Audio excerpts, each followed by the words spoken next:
Welcome back friends. तो आज हम रैपिड फायर सेशंस पार्ट 6 लेकर आए हैं। आज का जो सेशन है कंप्यूटर पे रहने वाला है। इसमें प्रीवियस ईयर क्वेश्चंस जो कंप्यूटर के पूछे गए हैं वो हम डिस्कस नहीं करेंगे। एक्चुअली में रैपिड फायर है और जल्दी से आपने क्वेश्चंस को देखना है और आंसर करना है। तो आइए स्टार्ट करते हैं। स्टार्ट करने से पहले मैं आपको बता दूं, आज के लिए एक स्पेशल ऑफ़र जो है हमने यहाँ पर रखा हुआ है, फेस्टिवल ऑफ़र। इसमें बहुत सिंपल हो गया आपके लिए अभी मॉक टेस्ट प्रैक्टिस करना या नोट्स हमारे लेना।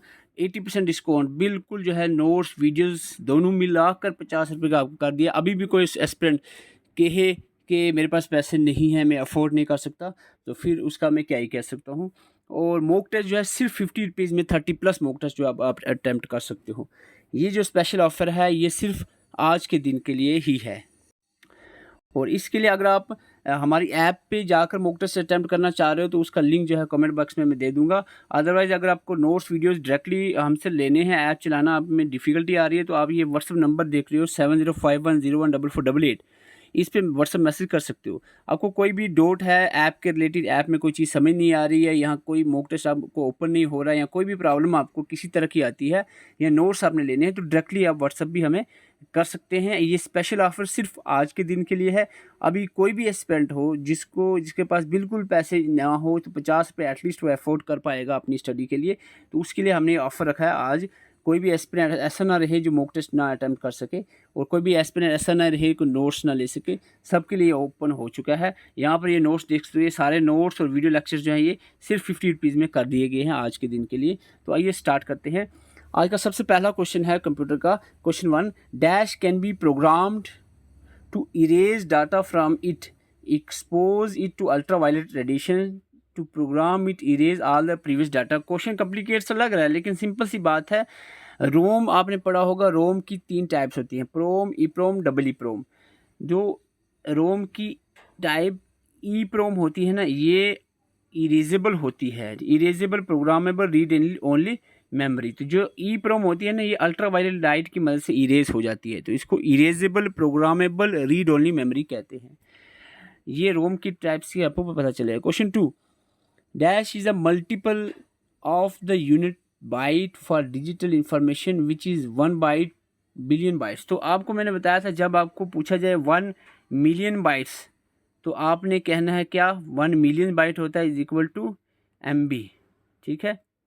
अगर आपको 1 बिलियन बाइट्स पूछा जाए तो बिलियन बाइट होता है GB के बराबर, ठीक है। तो ये आपने, अगर 1000 बाइट पूछा जाए तो 1000 बाइट होता है KB के बराबर।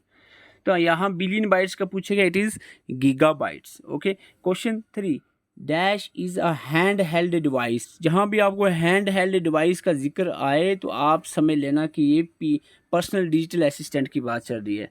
Hand held device that act like a mini computer. तो सिंपल सी है ये बात, PDA की पर्सनल डिजिटल असिस्टेंट की बात चल रही है। Question 4, dash refers to the process of rearranging the files on disk. Disk पे, हार्ड डिस्क को या फ्लॉपी डिस्क को, उस पर फाइल्स को रीअरेंज करने का जो प्रोसेस होता है, so that all the data are adjoint, तो इस प्रोसेस को कहते हैं, यहाँ पर सॉरी आंसर मेंशन ही रह गया यहाँ पहले से ही, तो यहाँ पर डीफ्रेगमेंटेशन इसको कहा जाता है। Question 5, dash function in Excel. MS Excel की बात करें, MS एक्सेल का एक फंक्शन है that allow you to replace existing text with the new text in a given text string. किसी भी एक गिवन टेक्स्ट स्ट्रिंग में एग्जिस्टिंग टेक्स्ट को आपने न्यू टेक्स्ट से रिप्लेस करना है, इसको हम कहते हैं, this function of Excel is called as substitute. ये एक्सेल का एक फंक्शन है जो ये फंक्शन काम करता है। Question 6, to shut down Windows you need to select dash options, start menu and then select the shutdown। तो यहाँ पर आंसर शो हो गया 2 क्वेश्चन में, सॉरी टू से, बट यहाँ पर पावर बटन जो है वो यूज़ किया जाएगा। आपने स्टार्ट का जो मेनू होता है, मेनू स्टार्ट का जो होता है नीचे आप देखते हो, उस पर क्लिक करते हो तो पावर बटन पे आप क्लिक करोगे तो शटडाउन हो जाएगा। Question 7, what will Ctrl+A do. Ctrl+A क्या करता है, Ctrl+A करता है, Ctrl+A से क्या होता है, जितना भी आपने लिखा हुआ है कोई भी चीज़ सिलेक्ट हो जाएगी। Select all item, select all items या all document. Question 8, between receiving input and providing output. बहुत बेसिक क्वेश्चन है। इनपुट और आउटपुट के बीच में जो होता है दैट इज़ प्रोसेसिंग। तो ये IPOS, input, processing, output, storage. तो ये प्रोसेस होता है पूरा सिस्टम। इनपुट और आउटपुट के बीच में क्या होगा? Processing. Question 9 dash is a form of broadband communication. Broadband communication एक फॉर्म है ये जिसके बारे में बात चल रही है। Which may use phone line and fibre optic. Phone line भी यूज़ करता है, साथ साथ में फाइबर ऑप्टिक केबल्स का भी यूज़ होता है। सिर्फ फोन लाइन का यूज़ कहा जाए तो मॉडर्न आपको मोस्टली आंसर देखने को मिलता है, लेकिन फाइबर ऑप्टिक केबल्स का भी यूज़ हो रहा है फॉर असेसिंग द इंटरनेट। तो ये बात चल रही है किसकी? आप समझ रहे होंगे कि केबलिंग कम्युनिकेशन के रिलेटेड कोई और टर्म तो है ही नहीं, ये मैसेज के रिलेटेड है या हॉटस्पॉट है, तो ये मैसेज के रिलेटेड है दोनों। SMTP POP3 ये रिसीविंग के लिए है, ये सेंडिंग के लिए। तो ये मैसेज ईमेल के रिलेटेड है। तो यहाँ पर एक ही चीज़ है जो कम्युनिकेशन के रिलेटेड है, digital subscriber line, DSL। Question 10 which of the following is an example of application software. इनमें से कौन सी एप्लीकेशन सॉफ्टवेयर है? यूनिक्स, विंडोज़ जो होते हैं ये क्या है? ऑपरेटिंग सिस्टम है। ये सारे क्या है? Operating system. यहाँ पर MS ऑफिस जो है ये एप्लीकेशन सॉफ्टवेयर है। Question 11 which memory is an intermediate between RAM and processor. Processor mean CPU। कौन सी मेमोरी है जो रैम और प्रोसेसर यानी CPU के बीच में होती है? इधर this memory which lie between the RAM and the CPU is called as cache memory, Question here is question 12 dash tool allow you to create standard calculations, formatting and chart very quickly। कौन सा tool है जो आपको अलो करता है create करने के लिए standard calculation, formatting and chart very quickly? That is quick analysis tool. Question 13 the shortcut key to reopen the recently close tab in browser में आपने कोई भी रिसेंटली ओपन टैब थी उसको वापस से रीओपन करना है। अभी पहले आप चला रहे थे, आप दूसरे पे शिफ्ट हुए तो वापस से बैक जाना है।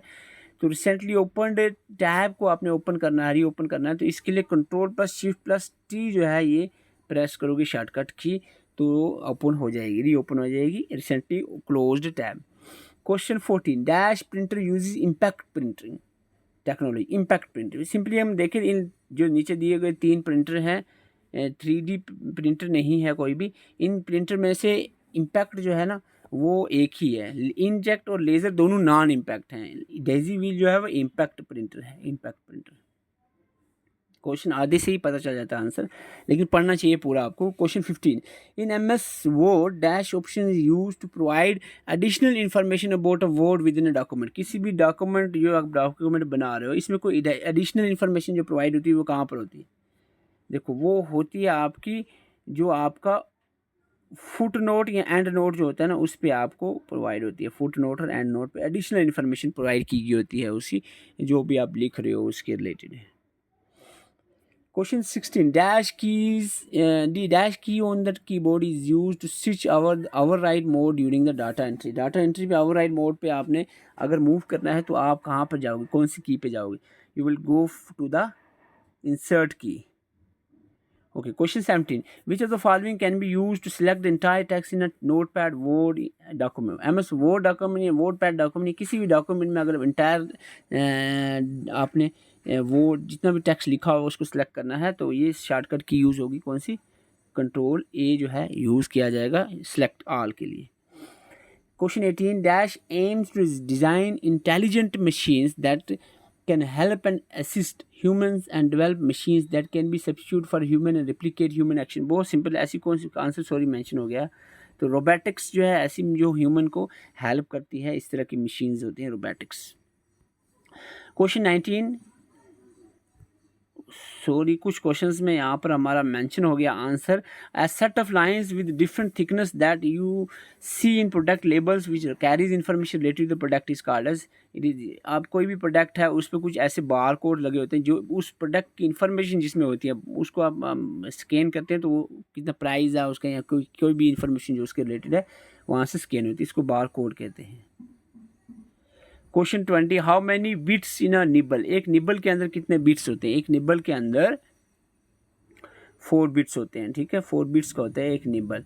तो ये आज के हमारे 20 क्वेश्चंस थे। आपके कितने करेक्ट हुए कमेंट करके ज़रूर बताएं और इसके जो प्रीवियस 5 पार्ट हैं वो प्लेलिस्ट में आप विजिट करें, वहाँ से देख सकते हैं।